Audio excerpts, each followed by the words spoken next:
You wanna do introduction talk? Introduce us to the topic? Yeah, I suppose, just for people who are followers of it, if I sound a little bit off, it is because I have been sick for the past week. I'm getting better. I am on the mend.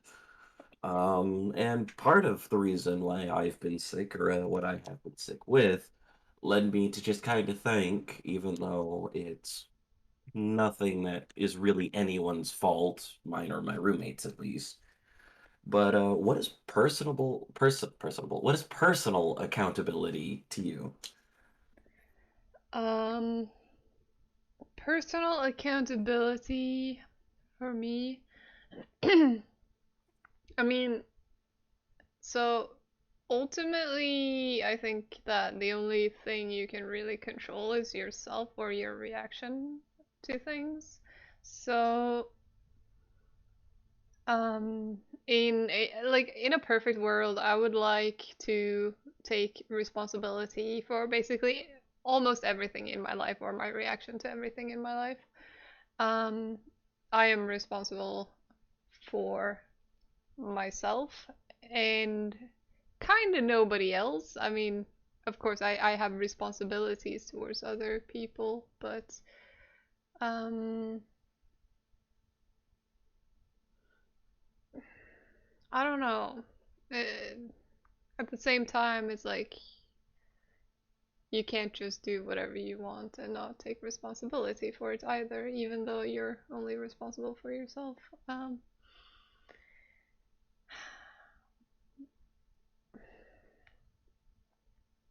yeah, I don't know really. For about the past 11 years, I have been operating my life on the assumption that everyone is at least a little bit responsible for the situation that they find themselves in. Mhm.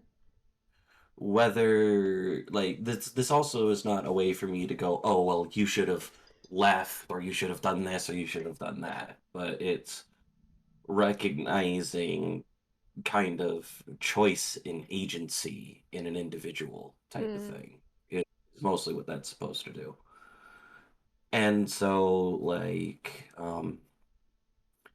when my, uh, technically speaking, with me being sick right now, I have done everything that I needed to do in the aspect of personal accountability. I've called all the places that I was in public. I've um, kept myself to it. I didn't decide to go out yesterday when my DoorDash decided that they didn't know exactly where I lived and where to find the stuff was. I got creative with descriptions, stuff like that. Mhm. Uh, and there's also been times where, like, major events in my life, or like with this, we didn't go out. We made sure that we were masked up when we went out. We made sure that we did all the things that we needed to do when we went out, even though a lot of the stuff's been lifted at the moment. Mhm. And yet here I am, Yeah. type Yeah. of thing. And I think that even if we try to take accountability and responsibility for as many things in our lives as we can, it's also important to recognize that not everything is in within your control. A lot of factors that affect you are out of your control. And then it's just about taking responsibility for where you end up in life, even though it's not your fault. You still end up having to take responsibility for it. Um, Hmm. like for me, for example, my dad died in 2020, and that was not my fault. He had a heart condition, or like he had some sort of heart issue that led to him dying. And like I said, not my fault. But then I had exams barely even 2 weeks after that. I had exams, and of course I could have skipped those. Like anyone would have been fine with me skipping them.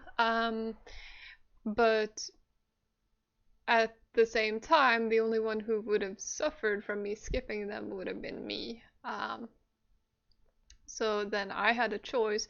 Do I try to take my exams anyways, or do I skip them? No one will blame me if I skip them, but there will be consequences anyways, because the way university here works is like you either do the exams when they're available because they are supervised, um, and there's a lot of people taking them and there are rules around that, so it's not like they can just go like, oh, you can take it on Monday instead, or like something like that. In that case, you have to wait until like a couple of months, well, maybe 1 or 2 months, until you can do a re-exam, and that is your choice, but it is your responsibility to handle your studies. And if I didn't handle my studies, then of course I could apply for leniency in regards to student loans, because if you don't manage enough credits here, you aren't eligible to continue taking a student loan the next year. Um, and so but there are exceptions to that. Like, for example, I probably could have gotten an exception to that because of the circumstances that I was in. But the better thing for me personally was to, pass my courses on time and everything.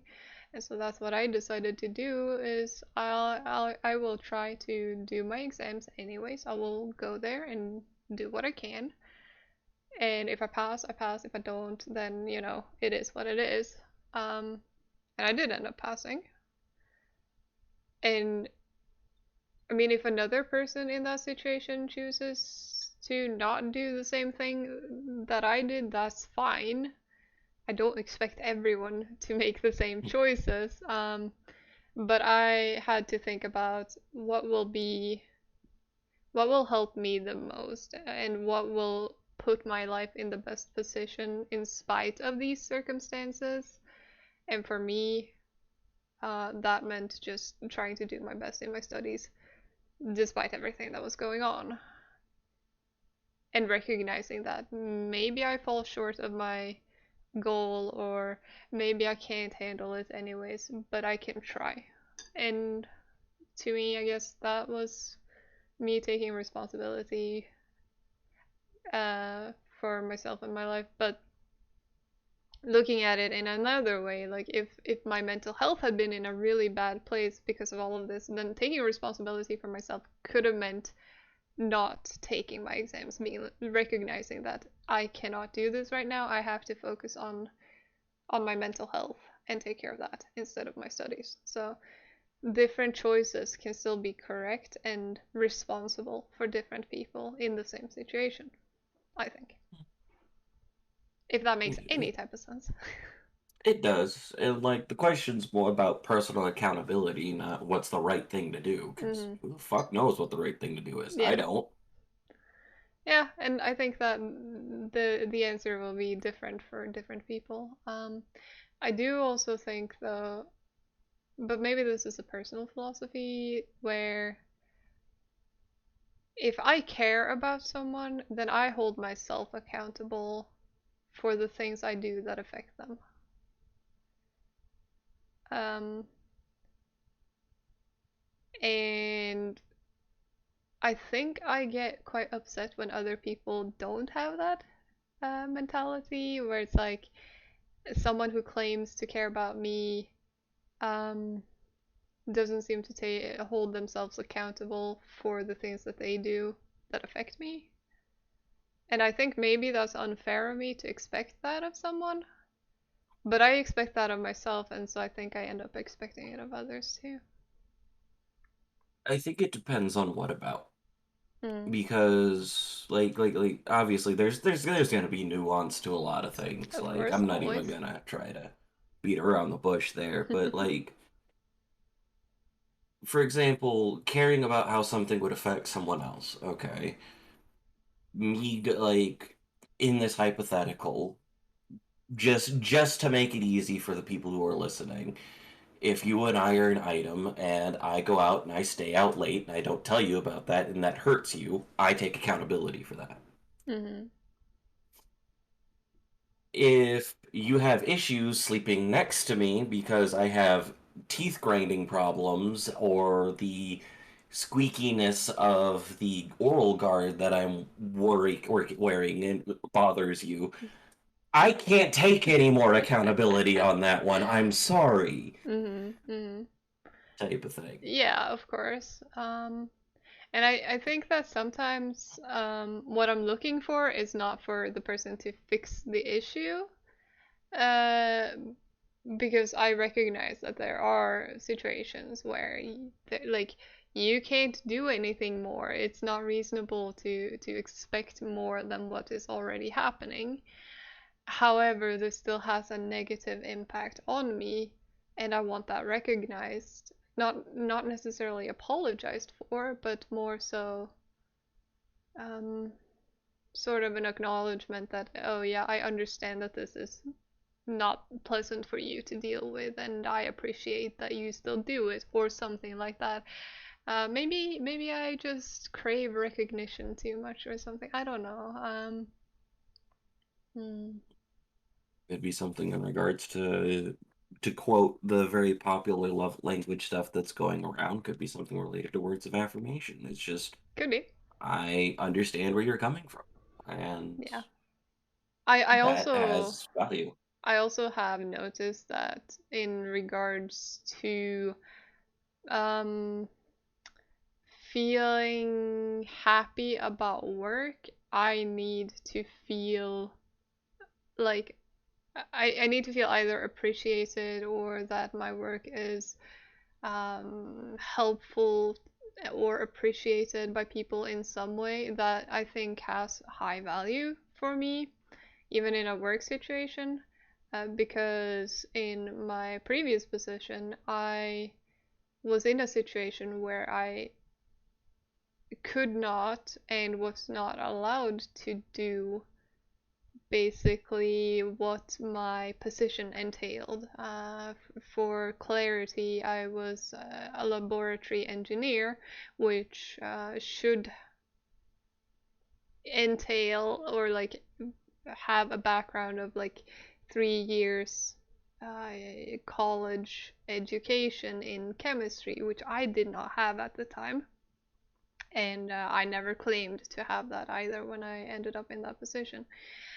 So my boss knew that I wasn't qualified for the position, and so she removed a bunch of um, work assignments from me because I was just filling in for a year.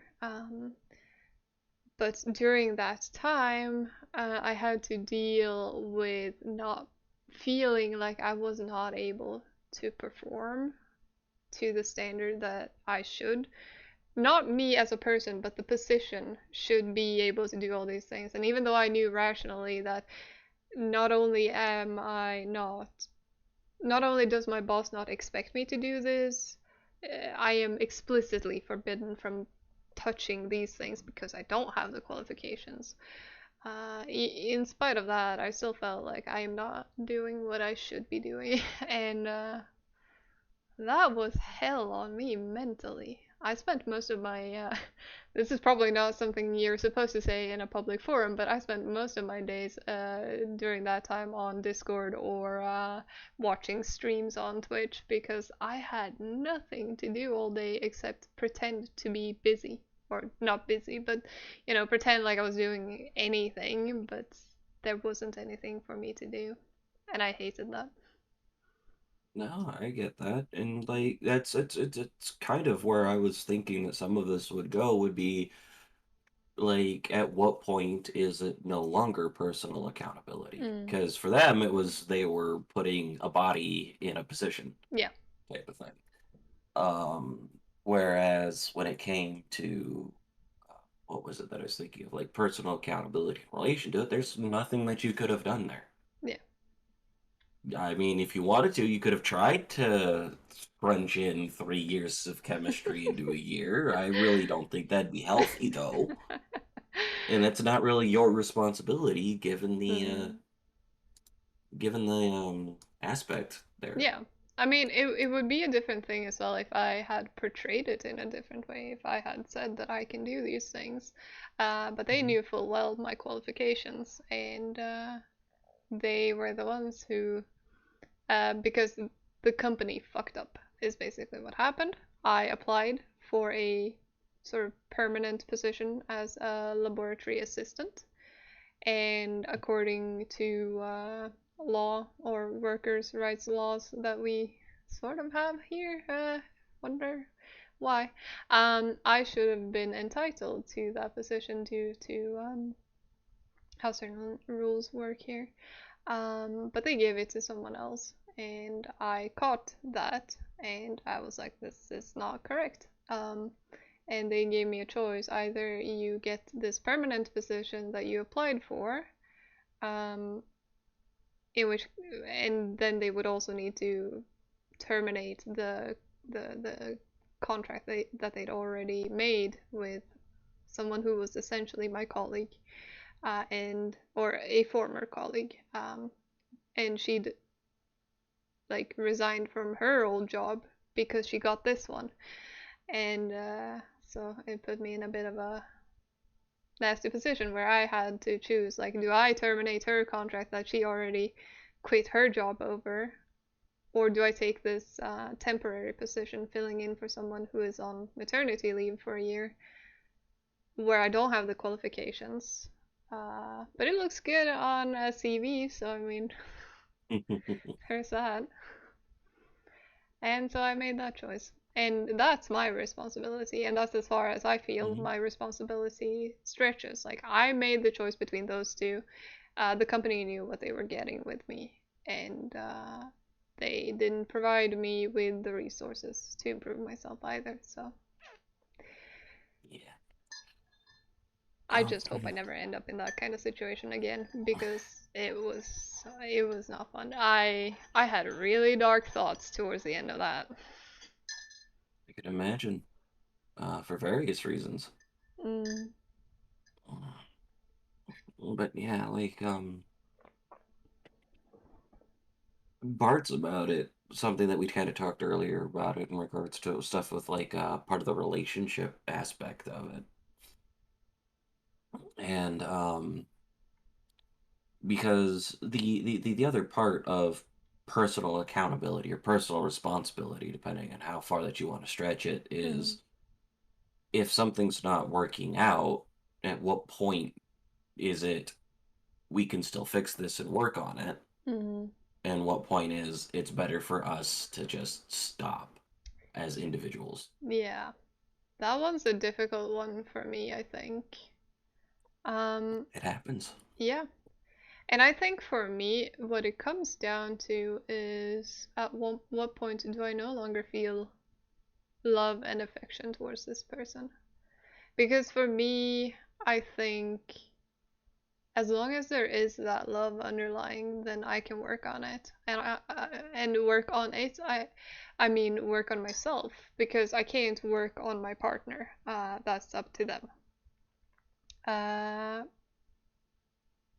but it's like, how much love do I have for this person, and am I willing to put in the work to meet the demands of this relationship, to make myself and my life and the sacrifices, are they worth it, for these feelings that I have for this individual?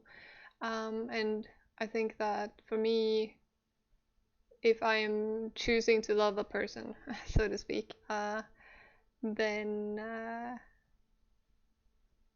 I will be willing to work on a lot of things, um, but that also comes with the requirement that they are willing to do the same, because it's not one person's job to work on a relationship, even if you feel like, oh, all these issues is with my partner does this and this and this, which drives me crazy. um, to some extent, I also feel like, well, you can work on your own reactions to these things, that is possible. And you might also need to reflect on what is it that prompts my partner to react in this way or do these things. Um, for example, say your partner doesn't put the dishes in the dishwasher or whatever. Um, is it because they are too stressed about other things? Like maybe they are doing a bunch of other things for your benefit that takes a lot of time or energy, or it can be anything. Oh yeah.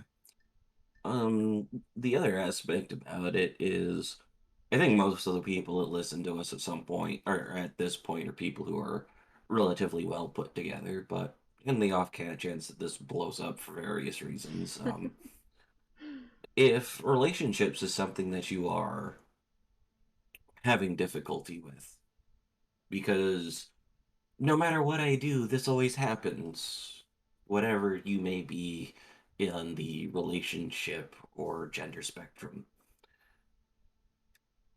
This is coming from somebody who doesn't really have a good track record with relationships here. Neither of us do, I think, at this point.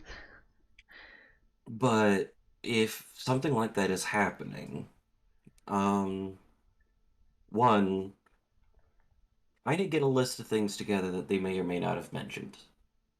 Various people in your relationships, it's your past type of thing.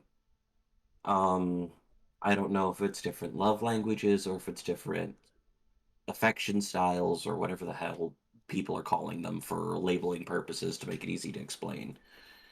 But I'm a very passive person in relationships. The thing that I tend to do is I try to work or live out in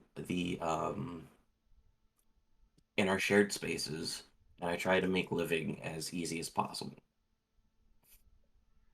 Sometimes like I don't really plan big birthday things. I don't really plan big things out here and there. Hmm. But like when something gathers my attention that I think that my partner might like, I start working towards that. I start Hmm. trying to build that up. I start going, oh, they like writing type of thing. I know they're not going to use this journal because I also like writing, but it's a pretty journal and it made me think about them. Hmm. So there you Hmm. go. There's a gift. I think we're Or quite similar it's in that sense. the other end of that is I like um there's this movie that's coming out that maybe they want to go see or stuff like that. They like going out into the middle of nowhere in regards to things like being surrounded by nature. Oh, I'm sorry, I can't afford that big trip, but here's a big trip to something else that I know that you enjoy. That's a bit closer and a bit cheaper type of thing, if you wouldn't mind that. And so on and so forth. But something that was pretty consistent in regards to it for various reasons was how I split my attention. Mm. And that's not necessarily something that they enjoyed, which is valid and fine. I get that. And so that's something that I have to look into and I have to work on, or that's something that I, as an individual, have to talk about any future partners that I may or may not have. Hmm. Yeah, I think Um, for me, looking back at my relationships, um, I have put too much responsibility on my partners for my happiness, and that's an issue that I am only recently aware of. So, um, and I think this comes down to accountability and responsibility and my trying to shift my own perception on it, that my happiness is my responsibility with all the resources available to me, which includes my partner, but it isn't solely my partner. It's my partner, my family, my hobbies, my friends, my schoolwork, work, um, all of these things together. should make me happy. And if they're not, then I need to look at all the aspects and see what is it that isn't working, what is it, where can I get more of whatever it is I need for me to be happy. And I mean, if it's romantic love, then yes, it might come down to my partner being an issue. But if it is just social time, then it might still be my partner, because if it is like romantic socialization, or I feel like, I'm not seeing my partner at all, then yeah, the only one who can fulfill that is my partner. But if it's just I'm lonely, then I have friends, I have family. I don't have a partner anymore, but if I had a partner, then that also falls in there. And colleagues, coworkers, schoolmates, whatever, they all combine into the social pool that I have to draw on. Um, and so I don't have to rely on just a single source. Um, and I've been overly reliant.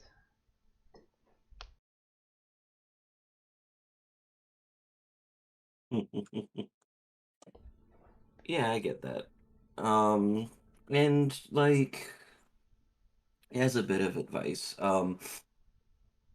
when something like that happens and you do have those pools to pull from, and you do feel lonely, then like it's one of those reach out and then stop and reevaluate your things. Try a solution and then revisit that solution when you can. Um, and that's true with problem solving as well. Like, especially if you're in a relationship or something like that, don't be afraid to come back to the problem after a little bit. Which I think a lot of people, I wouldn't say they're afraid to, but a lot of people kind of just go, well, we have a solution and it's not being talked about anymore, so we're just gonna brush that off until later, which is something that I used to do. Mm-hmm. And while these are things that work for us and things that we think that people should try to take a moment in there about it, I do feel the disclaimer that neither of us are relationship gurus nor are we Oh no. mental health professionals. These are ramblings from two Hmm. people on the internet. They're not professional advice in any way, shape, or form. No, but I don't expect that I should have to make that clear, but there it is. I I don't know who's just gonna like come up and just be like, oh, these people who are totally using their names and not a title in regards to it, or people who are saying this, and it's like maybe not. Yeah, I mean, even if you are, for example, a medical professional, you're not allowed to give this type, like, you're not allowed to give personal advice online unless you're doing a consultation. Uh, You can kind of give general yeah, related stuff about it depending on yeah, where it but you is, but you can't can't give like a give treatment plan online, no, not an unless individual you're one. doing so in a professional capacity, one-on-one consultation thing. Uh, I know this because there is a former doctor that I've watched stream in the past, and he would always have to preface things like, because he would get questions in the chat, of course, relating to Hmm. health issues, and he would always have to go like, I am not like, I'm not giving you a diagnosis now, and I am not giving you a treatment plan. But these symptoms sound like something that could be this, and you should get it checked out. Like, you should see an actual doctor that is actually working and get a proper diagnosis. Uh, because this can be any of these things, and I cannot check that for you during a stream. Like, Hmm. blood tests would be need to be run or whatever. Like, this is not a formal diagnosis. This is just general what these types of symptoms can be sometimes, among other things. I kind of have somebody that I follow that's kind of the opposite of that, real quick, but it's purely for the laughs type Mm. of thing. They have a friend of theirs, an old roommate of theirs that used to go to law school. Mm. type of thing. Mhm. And so what they will say is generally like when their friends on their type of thing, they would say kind of just as an example is in your complete capacity as a lawyer, this is exactly what they should do for legal purposes, right? And the guy goes, one, I'm not a lawyer, and two, I'm not giving legal advice. But this is what I would do. Yeah. Yeah. Um, I don't know. It's just people listen too much to people on the internet, myself included. Uh, because there's always this willingness to listen when the advice suits what we already want to hear, I guess. I think that's at least my biggest issue. Yeah, kind of related to cognitive bias. Hmm. I think that's what that's called. I don't know. Again, not a professional, but it's That sounds reasonable, sometimes at least to me. yeah. It's I think what it is and obviously this is purely coming from the American perspective here is that it's kind of a twofold problem. The first fold is we are taught that there are easy answers to find type of thing. Um like there are things that are black and white. X says Y about Z type of thing. Hmm. Um the first thing that comes to mind, and I apologize about the topic that I'm treading into here. The first thing that comes to mind is biblical scripture Hmm. type of thing. This verse says this about this particular topic. And on one hand, I can get that. It's very comforting to have a hard answer type of thing. But that comes into the second problem where we are taught that the hard answer is there to find, but we're not taught about the critical thinking related things. Hmm. And as in to go forward and grab it. And some of that is due to how media is presented here. Like it's kind of hard to go out and find both sides when the laws that we have for reporting on multiple sides is what is it that I'm thinking of is skewed for time type of thing. Hmm.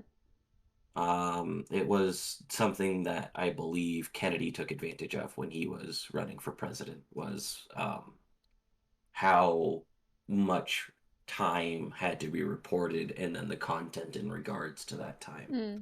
for better and for worse. Um, but the thing is that to go back to my example a little bit about biblical scripture is that we sit there in that light and take a look at it as a hard, this is what this says. But, and this is not me saying or going that I believe this, I believe that. I don't. I just follow a lot of people that talk about it. The other end of that is the Jewish people have an entire extra book that's talking about all of those bits in context with each other type of thing and how those should be interpreted. Like a lot of people will say, for example, that the Christian God is a violent person because in the Old Testament he said that you should kill your brother for being a drunkard. Hmm. And the actual thing about that is if your brother is a drunkard and is refusing help, is constantly going to jail for it, is not learning his lesson, and is being a danger to himself and others, then it might be time to maybe consider removing him from the thing, removing him from the tribe for everyone's safety, Hmm. type of thing. Hmm. Um, and killing is a mode to do that, better and for worse, but it's not. necessarily the first things. Oh, well, nope, he's drinking. Time to get rid of him, type of thing. Yeah. But like that's part of the problem is that we aren't taught the critical thinking skill there or in other aspects to it. In the education system specifically, it's regurgitate this information. Yeah. I with that, I am also somewhat reminded of something that Terry Pratchett wrote. Not necessarily critical thinking, but he. I wonder if it was either it was Hogfather or it was the Science of Discworld, which is basically uh, our world viewed through a Discworld lens, sort of Mhm. thing. Or maybe it was some other writing. I've read and listened to too much Terry Pratchett to always be able to accurately place everything. But he talks about lies to children, which is basically that as we are taught things, we get taught things in school, and they say that this is how the world works, this is how this works, and this is the truth. Basically, here's how things work. And when we're really little, we might be told uh, that the Earth goes around the sun in a circle. And that's, you know, lies to children because it's not a perfect circle, It's an for elliptical example. orbit. Um, and then as we get older, we expand on these truths, or we get the bigger picture, which shows that what you learned previously, it's not exactly true. It's actually many little lies that make enough sense and are true enough for your ability to grasp things at that level. But I think that, and I feel like this is incredibly true when it comes to things like physics, because they start working in very different ways depending on which, like, if you look at a micro, and like really, really, really tiny things work differently from really big things and stuff like that. If I remember things correctly. It's been I'm many not a years. physicist. I can't tell you no. No, but it's like when you're looking at like the position of I don't know, is it? It's something to do. It's basically Schrödinger, and the whole like are things here or not, and I don't know. Many years ago that I studied this, so I've forgotten a lot. Um, but yeah, I seem to recall that's what the Schrodinger's cat experiment, thought experiment, is all about. Is portraying um, the absurdity of applying one type of physics on a different setting, sort of thing. Um, I could be misremembering. But I do anyways, remember. my I point do is remember. that we are taught a bunch of things as being true for a given value of true. And then we hopefully expand on that knowledge, and then we get closer to some sort of truth. Um, but that is a kitty. But then what happens as well when you stop learning more about a certain subject? Then you get stuck in a stage of lies to children. I'm not saying that holds true just for like, oh yeah, you didn't finish whatever grade, you didn't go to university, or you didn't finish high school. I think that um, it's more of a when you stop pursuing or even accepting new knowledge because you think you've already learned everything about something. I think that's where you might get stuck in lies to children because you stop.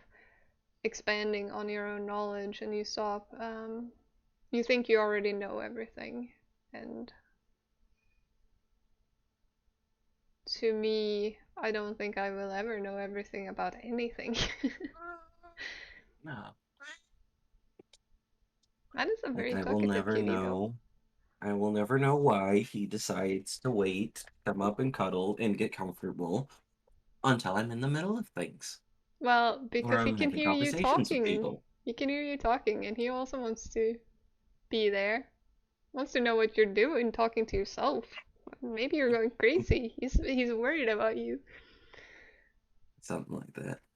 But yeah, I get that, and I kind of agree to that because like the aspect is in order to illustrate the lies to children aspect to it. It's part of where it goes. Like I'm not gonna both sides or illustrate specific aspects to it, but definitely there's definitely enough in regards to the problems of individual aspects or individual problems here that people go, I have enough of an idea of what's going on here, Mm. and then they just stop, Mhm. even though the actual idea is more complex than they may or may not think it to be. Yeah, and it's a common problem, because we don't have the energy or time or just will to get deep into every issue, every subject, everything we come across. Like the no one has the capacity for that, I don't think. So we pick and choose our battles. But I think that the important thing is to recognize that my knowledge is limited and my perception is limited. I have my bias and I have the understanding that I have, but it might not be the whole picture. It might not be the whole truth. Um, Exactly, I get that. and I'm not perfect about that. I I have things where I'm like I've chosen my standpoint and I'm not gonna budge from this because values and I don't care to hear any more about this. I've chosen my hill to die on and I'm fine with that. Oh, absolutely.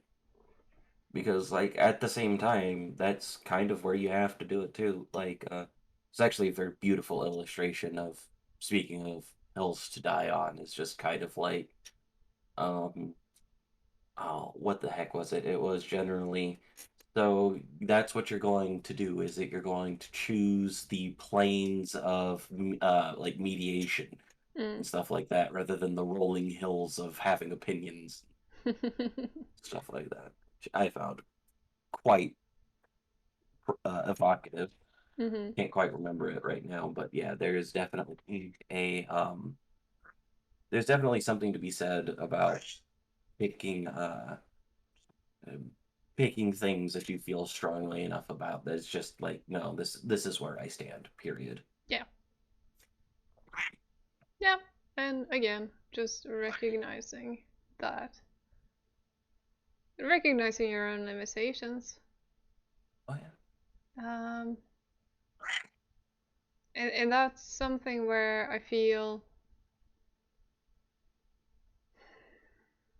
I think that's one of the things that bothers me the most is that if you do recognize your limitations, and acknowledge and even admit to them, which I think you should be able to do that.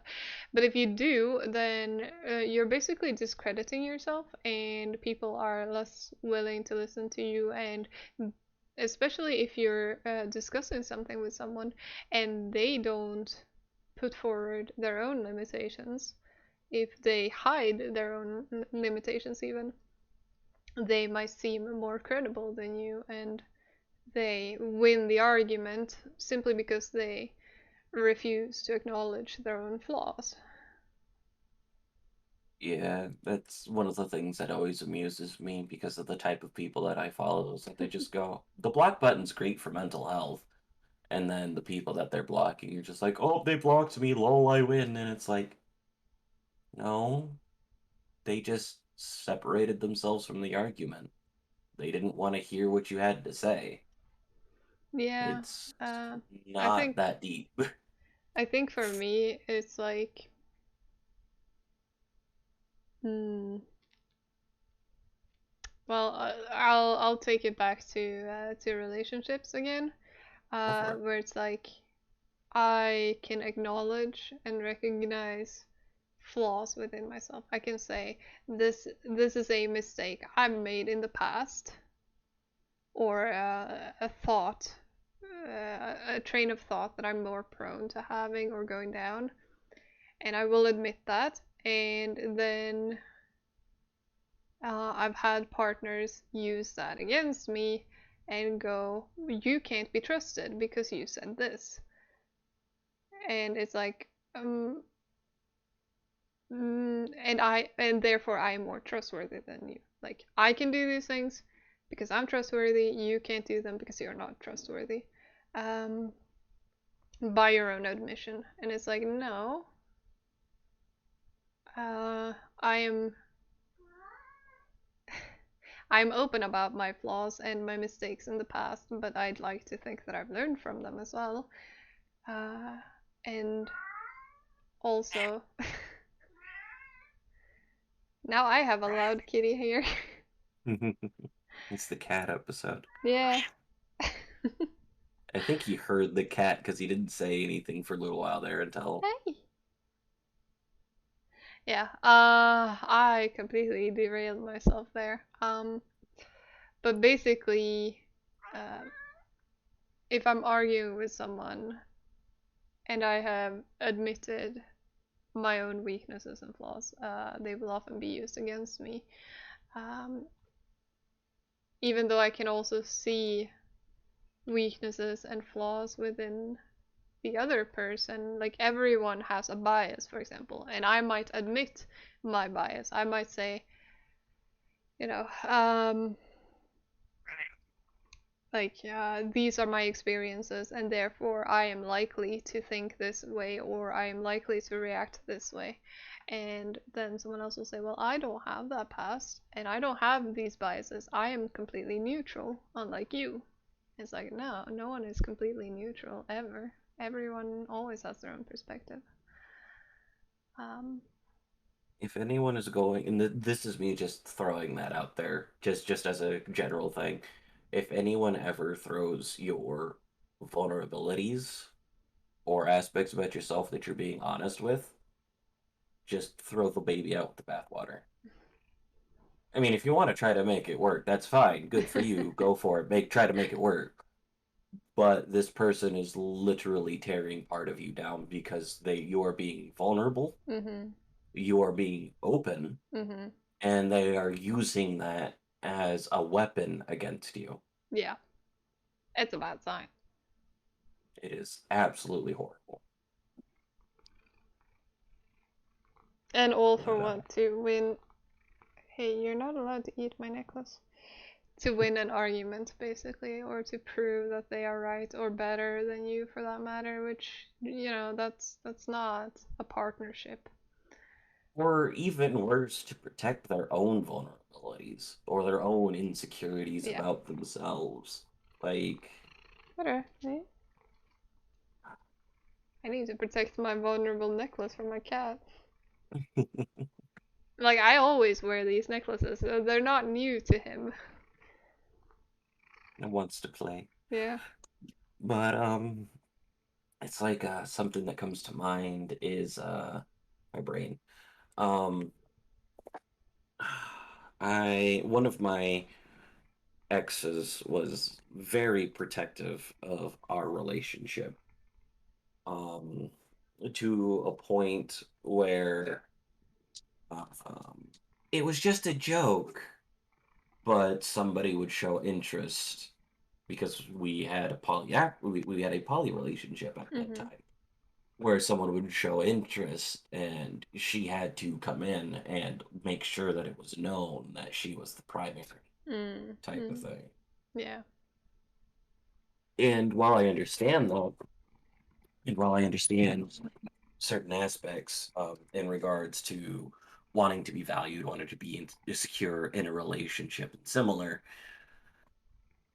you don't get to sit there and go forward and address people behind my back, which is what was done, in order to protect what seems to be your own aspect to it.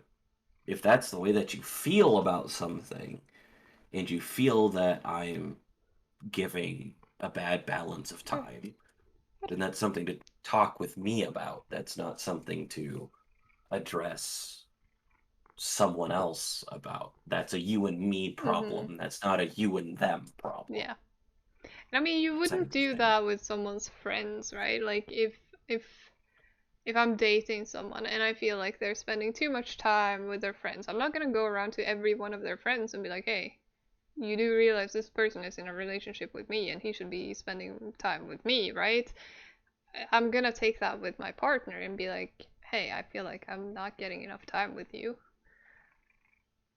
Maybe we should just do that for an episode. Just go on polydynamics and how that stuff should be done. Mm-hmm. Mostly because Granted, there's a lot of people that just don't do my that. like uh my experiences with that is limited to me being the one having multiple partners. None of my partners ever got into a relationship or got involved with anyone else. Yeah. That's fine. It's valid. Yeah, I mean, I still have experiences, just some things I can't really comment very well on because I haven't been in that position. I can imagine sometimes though, but that doesn't mean that what I say will be accurate to what would actually happen. But yeah, we can do a poly episode at some point if you want to do that. Might be It's just interesting. a thought. It's something that's come up a couple of times, and it's like Mhm. we don't really have enough time to get into the nuance right No. now. So, Yeah, we could totally do that. yeah, but it's the main issue in regards to that wasn't necessarily that I was spending time with someone, it was or someone else or anything like that. It was either how I prioritized my time, or it was how she interpreted the aspect in regards to me talking with these people. Mhm. Because in that particular relationship, it happened a lot. It happened a lot with a lot of people that I was romantically interested in, people that I wasn't romantically interested in, or at least physically interested in. I don't know. I'm still dealing with that part of my identity. But, like stuff like that came up. And there was stuff that I said back then because I didn't know any better. And I believed that honesty and stuff like that was a better way to go about things rather than sitting there and thinking about my words before they came out of my mouth. But yeah, it's definitely a thing, and the point of that is that insecurity is fine. It's when you're using that insecurity to influence or control other people that it becomes a problem. Yeah, I've been guilty of that. For sure. At least you can admit it. Yeah, for sure. Uh, I do also think, however, that it comes down to priorities and like how do you want to live your life, and what are you okay with your boundaries again? Because like you know, if I feel like I can't get over certain insecurities and I don't want my partner to do certain things, then that is an expectation and demand that I can have as long as I'm open about it. Then my partner can choose to stay or leave. Hmm. But then I must also be fine accepting that they may leave because of it. Yeah, because the other problem about that is if you are not, then it turns into the part of the problem that we started at the beginning, which is somebody's weaponizing your insecurity to get you to do what they want, Hmm. type of thing. And we don't want that. We don't want that no matter No. where we're at here. No, but I also don't want people to like I mean for me there are things that I will never be okay with a person doing in in a relationship with me. Hmm. Whether or not that has to do with insecurities or just what I want in my life. Um, and it's not something that I am interested in changing about myself. It's like either you accept that this is what I want, or we're not suited for one another. That's like my view of it. Um, I mean, for example, I would not want to be in a poly relationship and be a secondary partner. That's not how I work. I don't accept that. Um, On the flip side of that, I would be perfectly fine being a secondary yeah. partner type of thing.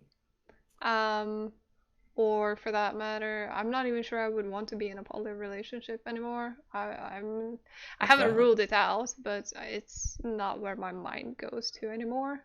So if that, like, if I come to the conclusion that no, I do not want my partner pursuing other people in a sexual or romantic way, then I think that that is a fine boundary for me to have. Like, Hmm. it's not how I want my life. And whether or not that has to do with insecurity does not really matter because it's like I don't want to work on this. I'm not willing to change this. This is what I want. That was the I remember talking to you earlier today about the other about the things that came up in mind. The first thing that came up just now, the original idea that I had, I actually just remembered it. And it was the aspect of an emotional affair type of Yeah, thing. that's an interesting topic. I think we could bake that into a video with Polly. Probably.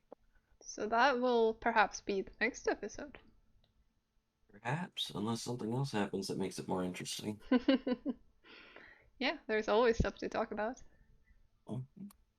Oh, but yeah, it's having your boundaries and having your personal boundaries in there be fine type of thing. And generally speaking, like I'm not closed off to the idea of a poly relationship or a monogamous relationship or a lot of different types of relationships, really.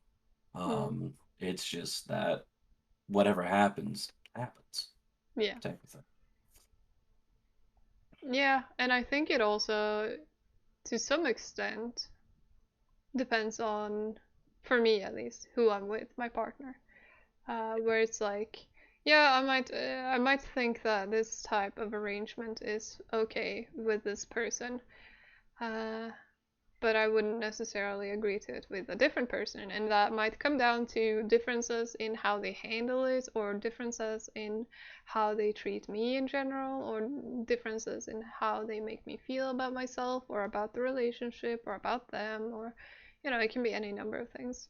And so I that might also be why I'm like I can't say for sure if I'd be down for a poly relationship. Like I have been in one, but for the most part, I'm not really okay being in one. So I think it might also come down to who I'm with. I mean, like that's just in regards to boundaries in general. Like I don't like my space being touched. Period. Like it's you could sit there and do everything. The space that I designate as capital M, capital Y space type of thing. I don't like it being touched. But like if somebody came over or like grabbed me something and set that in my area, something to eat, well, that's a perfectly fine crossing of that boundary Mm, type of thing. Like setting it down on my desk, for instance, yeah. because that's mostly what my I consider my space to be. Hmm. But yeah, it's figuring out exactly where those boundary lines may or may not be, for Yeah. better and for worse. And again, and I think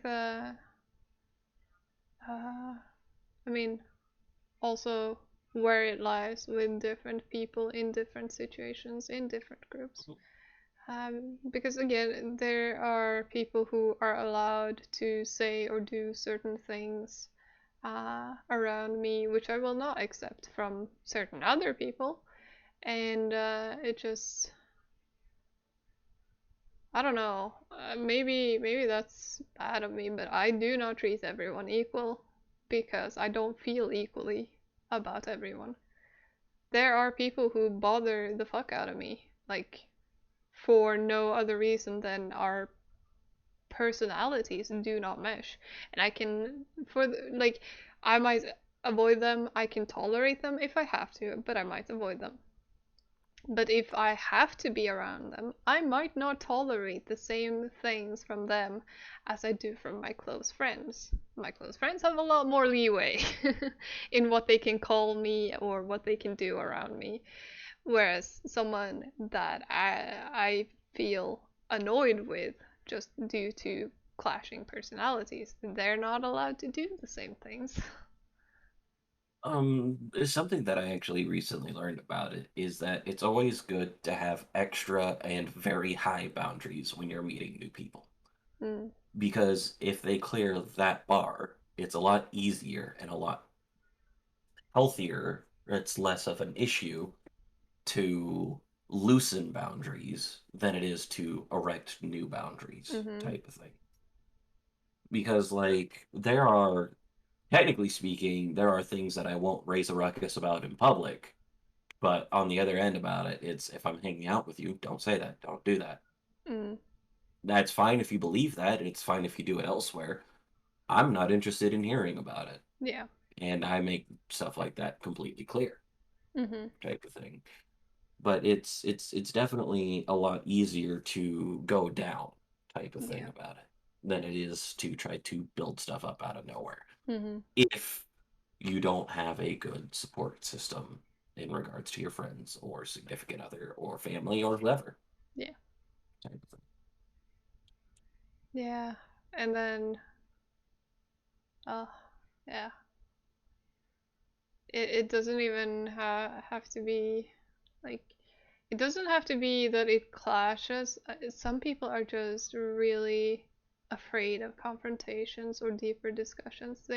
I know some people who cannot, for the life of them, handle like a discussion about boundaries, for example, or about behaviors in a group or anything. You cannot take that type of conversation with them because it makes them hyper uncomfortable. And for me, it's difficult to relate to. But then again, I also have to respect that that's how they are, and for some reason, they have this reaction to it, just as I have my reactions to other things. But it makes it very difficult, for me at least, to function in a group with individuals with whom I cannot raise issues. If I take issue with something they say, I cannot voice it because they will shut down. Not they won't be angry, they won't be upset. They will just be so uncomfortable that they just want to get out. And it's perfectly valid for them to have, but it's also perfectly valid for you not to want to talk or be around that Yeah. person. So it makes Roommate's it going through a difficult. couple of things like that. And I have not learned how to navigate that, how to not impose my own values and make others uncomfortable in order for me to be comfortable. Like finding a balance between there, that's hard for me. I think sometimes you just gotta bite the bullet and be the one to do the uncomfortable thing, for better and for worse. Yeah. I think Yeah. some of it in regards to it is just kind of like an active example, and then we've been at this for about an hour type of thing. So, but kind of the active example in regards to it is if they are saying or doing something that's making you uncomfortable and they're using their vulnerability as a shield, that's also kind of something that you got to watch out for. Mhm. Because while, yes, it is perfectly okay for them to feel uncomfortable, or maybe they've had people who sat there and tried to abuse or bully them into things, they themselves are bullying people into being quiet so that way they can have a lot of that room to do the things that they want to do or the things that might make other people uncomfortable with let us things like that. Maybe bullying in your particular case with your friend is not necessarily the right word to use there, but my roommate recently went through a similar issue with somebody where they the friend group could not talk about positive things because this friend would make it about them, Mm. type of thing. And anytime that the friend was called out on it, the friend would go into a depressive spiral. Mhm. And so at some point, you have to draw a line in the sand. You have to be, this is what's going to happen. or we're not doing this anymore Yeah. because you can't operate like that. My roommate couldn't operate like that type of thing. I think for me, I needed to recognize because I don't think that my friend group will significantly change or the those people in that group. I don't think that they will make any significant changes. Maybe I'm wrong. People grow all the time and sometimes in very unexpected spurts. But I don't expect that to change. On the other hand, I don't expect myself to leave the group either because I have a dependency on them socially. Or for that matter, I just value them very highly. They contribute in a lot of ways to me, and I don't want to throw that away completely simply because they do or say things that I don't agree with or act in ways I don't support. Um, but I think in those cases, what I need to do is recognize that now I need a break. This is approaching the threshold where I cannot take more of this type of comment or this behavior or whatever. I need to distance myself for a while and then I can come back. And I've done that, but I've done it under the not just the I have said that I am leaving the group and tried to force people to change or I won't come back. And then I've come back anyways, even though they haven't changed. Um, but I think that, and that seems manipulative for me, but when I said that I was leaving, I truly meant it. But then I came back because I still value a lot of things about them. And I think what I really needed was just a break. But I couldn't recognize that myself. And I think uh, separating what you can deal with and what you need breaks from and what you need to completely cut out of your life. I think learning to categorize things in those is important, and that's something I'm still working on, I think. And kind of just being honest about that type of aspect too. Like, if you're okay with something in small doses, changing it to I'm leaving this group until XYZ happens to I'm taking a break until I settle down type of Mm-hmm. thing. Because at the same time, it might make people, and this is just general advice. I'm not saying in specific with your group or something like that. I don't know these people, No. but it might make them more open to considering why are they leaving, like why are they taking breaks regularly, what's going on, type of thing, and then maybe addressing that possibility. I'm not saying that because again, I don't know who these Yeah, people are. I don't our these know growth's conflicts possible. are years old now, so I don't think anything's changing other than my ability to live with it. Um, but yeah. But yeah, I think that that should be probably about it then, because I don't know what else I could do without going back to old topics of beating a dead horse. So Yeah, and you shouldn't beat horses, dead or alive. we gotta tenderize it somehow. Wait, no, I'm not one of those. Oh, All right. Oh, that's a kitty. it That's is a kitty because he's whining for me again because it's almost food time. So so you should be going to feed I the kitty, should. and I should be going out on a walk with my dog. Okay. And Well, then we'll that's catch everyone next time, yeah, either about polyamorous or something else more interesting. yeah. Hopefully interesting. Hopefully, hopefully. Meow. Well,